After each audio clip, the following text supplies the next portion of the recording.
Bonjour à tous et bienvenue sur la vidéo. Aujourd'hui, vous l'avez décidé sur l'onglet communauté, nous allons parler des bases de l'OTAN en Roumanie.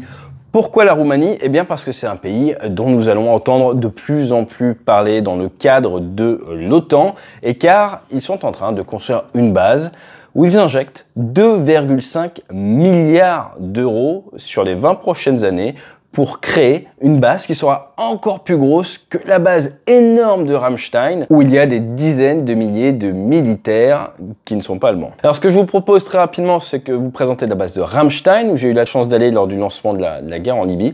Ensuite derrière, petit tour sur la Roumanie. Qu'est-ce qu'il y a à savoir sur ce pays? Ensuite derrière, nous allons voir la base numéro 57, celle où se situe l'investissement, et voir un peu plus en détail la présence de l'OTAN en Roumanie, le pourquoi, afin d'augmenter votre conscience de la situation sur cette zone, alors qu'il est de plus en plus question de bouger du personnel de l'OTAN vers l'Est. Allez, jingle.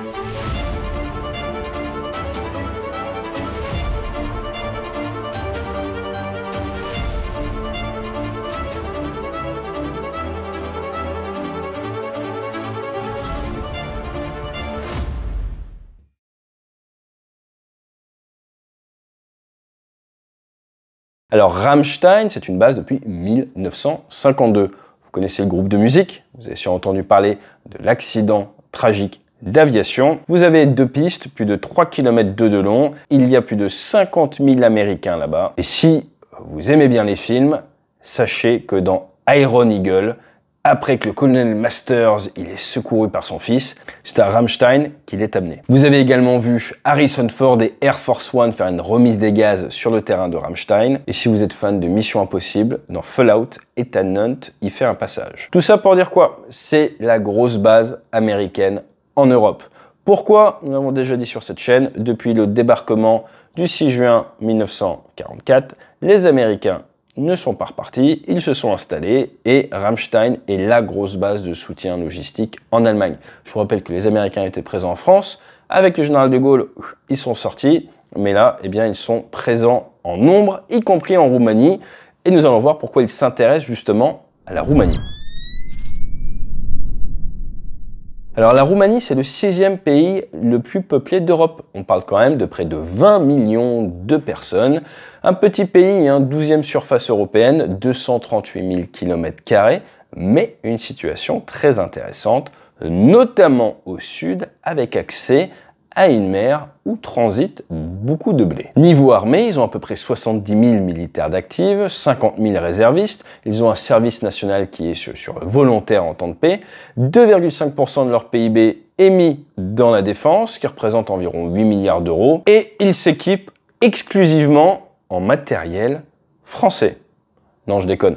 Patriot, HIMARS, F-35, c'est du ricain et c'est venu remplacer leur MiG-21 dont nous avions parlé, rappelez-vous, c'était en mars 2022 lorsqu'il y avait eu un accident avec un MiG-21 qui s'était écrasé, puis le Puma de recherche et sauvetage qui s'était écrasé également, ça avait fait 8 morts. Peu de temps après, ils avaient arrêté la flotte de MiG-21. À l'heure actuelle, ils ont des Pumas, ils ont du F-16, ils vont avoir plus de F-16, ils vont avoir du F-35. Ce pays est intéressant car il est à l'est, très à l'est. En gros, vous êtes travers de Minsk, en Biélorussie. Vous êtes collé à la Moldavie, qui n'appartient pas à l'UE, qui n'appartient pas à l'OTAN, qui a, je vous rappelle, la Transnistrie, nous en avons parlé il y a 2 ans sur cette chaîne, et vous allez pouvoir protéger depuis sa côte les transits des navires qui passent par Odessa. Il y a du relief, il y a les Carpates, 1500 km de long.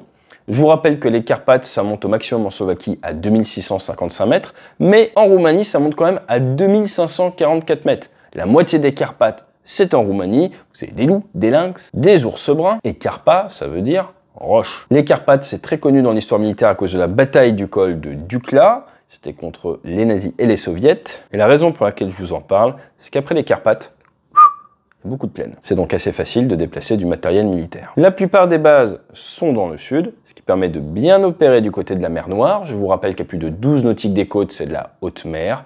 Vous pouvez donc circuler librement. Et l'objectif, c'est de prendre la base numéro 57, qui s'appelle Mihai Coglanisanu, qui est le nom d'un ancien ministre roumain, qui actuellement héberge des hélicoptères, le 572e escadron, qui a été créé en 1955, pas très haute, 107 mètres d'altitude.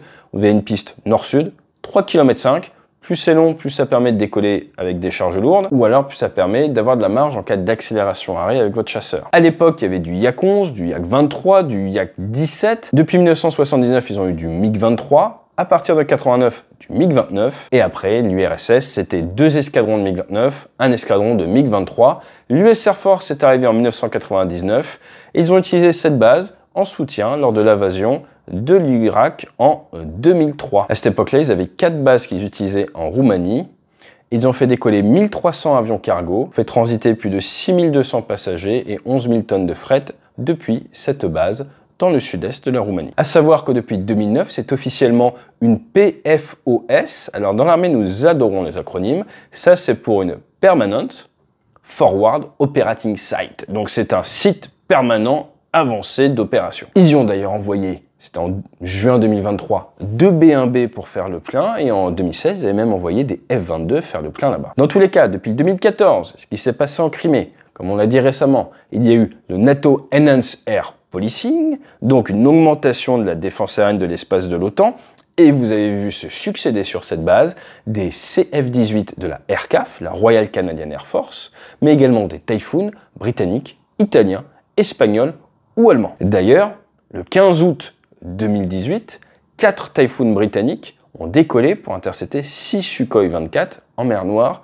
le tout dans le respect du droit international. A noter que depuis juin 2022, après l'invasion de l'Ukraine, il y a eu une augmentation de la présence américaine. Il a notamment été décidé d'envoyer la 101e Airborne, la fameuse de Fort Campbell, d'envoyer plusieurs milliers d'hommes qui sont basés autour de ce camp. D'après certaines sources ouvertes, les Italiens auraient un Gulfstream 550 également basé à cet endroit. Toujours est-il, la Roumanie a d'énormes liens avec l'OTAN, dont elle fait partie. Vous avez une autorisation permanente de la part de l'État roumain pour qu'il y ait 40 000 soldats de l'OTAN qui se déploient dans le pays très rapidement si besoin, envoyer une force de réaction rapide. Vous avez la France qui est présente avec la mission Aigle, où il y a un Mamba, donc un site Aster solaire en bord de mer, mais également du matériel de soutien et un bataillon multinational avec de l'artillerie, avec des chars, avec des hommes. À côté de ça, régulièrement, il y a des missions. Par exemple, du 16 au 20 octobre 2023, la France, Mont-de-Marsan, a envoyé 3 Rafales qui sont déployés non pas sur notre base du sud-est, mais une autre, la base 86, la base de Festige dont nous allons reparler. Mais mission Morane pour mise en œuvre réactive de l'armée de l'air et de l'espace. Alors la base de Festige, c'est la base des F-16. Piste 1836, vous voyez, c'est très nord-sud là-bas, 2800 mètres, elle existe depuis 1939, forcément elle a été améliorée.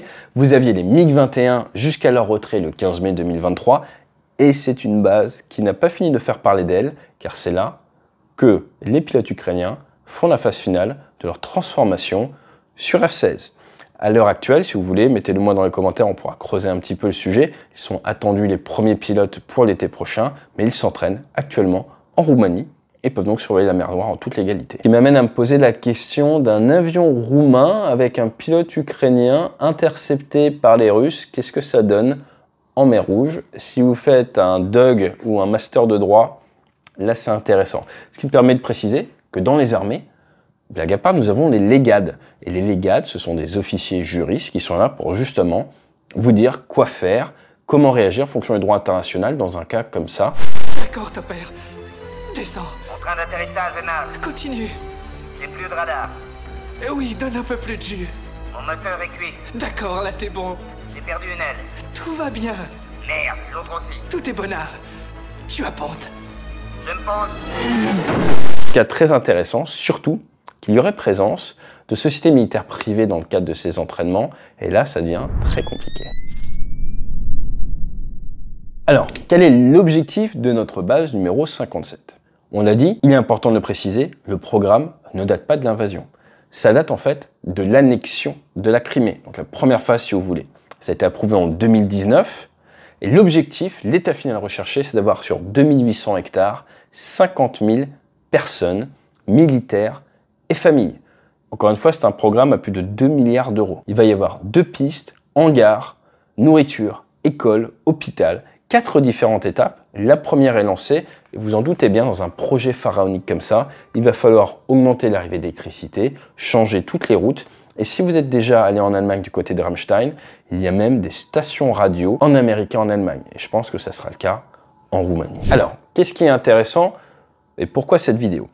Clairement, il y a un renforcement de l'OTAN dans l'Est. La Roumanie sera le pays du Sud qui permet de verrouiller la mer Noire, de donner à l'OTAN l'accès à la mer Noire et de protéger toute cette frontière sud-est de l'Europe. La France y est présente. Dès que vous avez des bases militaires, il y a capacité d'envoyer du matériel. C'est donc un chemin d'accès. Maintenant, il est intéressant de regarder la partie sud-est de la Roumanie. Comme vous pouvez le voir, il y a le delta du Danube. Il n'y a pas beaucoup de ponts, mais surtout, il n'y a que quelques centaines de kilomètres entre la Roumanie et la Crimée. Si un jour, il doit y avoir des opérations de forces occidentales en Ukraine, vous aurez forcément toute la partie polonaise qui sera un gigantesque point d'appui.